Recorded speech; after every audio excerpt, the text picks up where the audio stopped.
Friends, सर्वांचे स्वागत आहे आपल्या केपी फार्मा यूट्यूब पेजवर. आणि आजचा आपला टॉपिक आहे composition and functions of blood element. यामध्ये आपल्याला ब्लड म्हणजे काय आणि ब्लडचे जे कंपोजिशन्स आहे म्हणजे कोणते कॉन्स्टिट्युएंट त्यामध्ये प्रेझेंट आहे तर ते वन बाय वन बघायचं आहे. So first, blood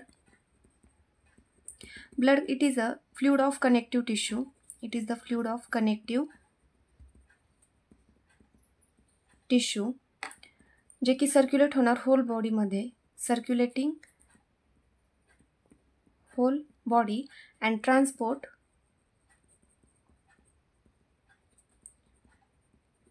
oxygen, hormones and nutrition. ब्लडचा जो pH आहे तर तो न्यूट्रल pH असतो म्हणजे 7. आणि जो ब्लडचा कलर आहे तर तो हिमोग्लोबिनवरती डिपेंड आहे, हिमोग्लोबिनच्या रेंजवरती.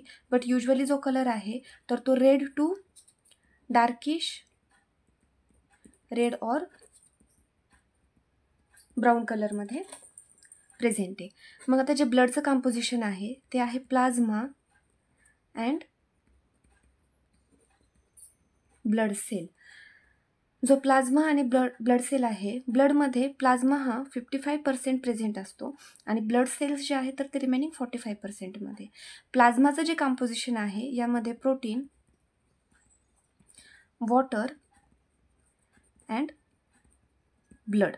आणि ब्लड सेलचं कंपोजिशन आहे यामध्ये RBC, WBC, प्लेटलेट्स.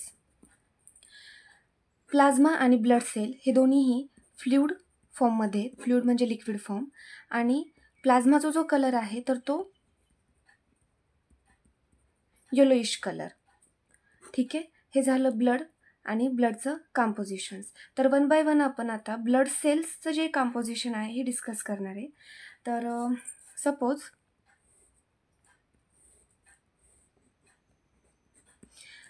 यामध्ये होल ब्लड प्रेझेंट आहे. ठीक आहे, हे सगळं काय आहे तर ब्लड आहे. मग आता यामध्ये ब्लडचं कंपोजिशन्समध्ये आपण प्लाझ्मा आणि ब्लड सेल्स बघितले. तर प्लाझ्मा आणि ब्लड सेल्स कसं डिवाइड झालेले हे आपण बघू.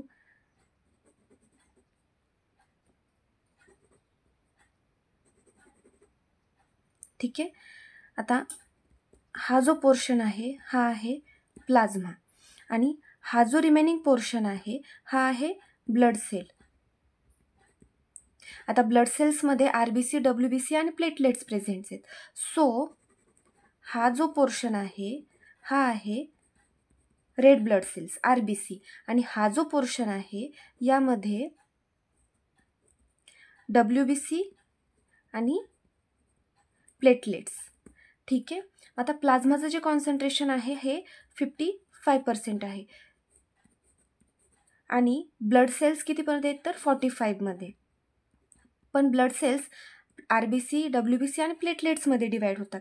सो RBC जे आहे RBC हे 41% असणार आणि WBC आणि प्लेटलेट्स हे रिमेनिंग 4%मध्ये. ठीक आहे, हे सगळं झालं कंपोजिशन्स ऑफ ब्लड. तर वन बाय वन आपण आता फंक्शन्स बघू. तर जे प्लाझ्मा आहे, प्लाझ्माचं फंक्शनच काय आहे, transporting hormone, nutrients and antibodies in a body as well as maintaining blood pressure. ठीक आहे, नेक्स्ट आहे ब्लड सेल. ब्लड सेल्समध्ये RBC, WBC आणि प्लेटलेट्स. तर RBCचा मेन फंक्शन काय आहे, ट्रान्सपोर्ट ऑक्सिजन. WBC काय करणार तर जे बॅक्टेरियल इन्फेक्शन्स असतात तर त्याच्या अगेन्स्ट असणार. आणि प्लेटलेट्सचं मेन फंक्शन्स काय आहे तर जे ब्लड कॉग्युलेशन्स आहे त्यामध्ये हे हेल्पफुल आहे. तर वन बाय वन आपण बघू.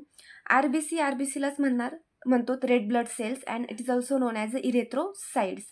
हे काय करणार, transport oxygen from lungs to body as well as RBCचं जे कंपोजिशन्स आहे याच्या कंपोजिशन्समध्ये हिमोग्लोबिन अँड प्रोटीन. ठीक आहे, and then maintain immunity. Next आहे WBC it is also known as a white blood cell and याला it is also known as a leucocytes. आता जे WBC आहे, WBCचं सुद्धा कंपोजिशन आहे. WBC हे दोन ह्याच्यामध्ये डिवाइड आहे.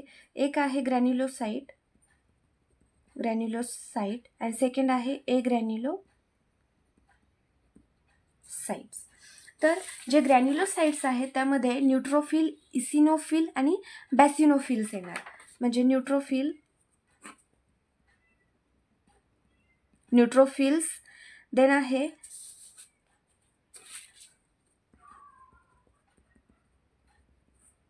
इसिनोफिल्स आणि बॅसिनोफिल्स.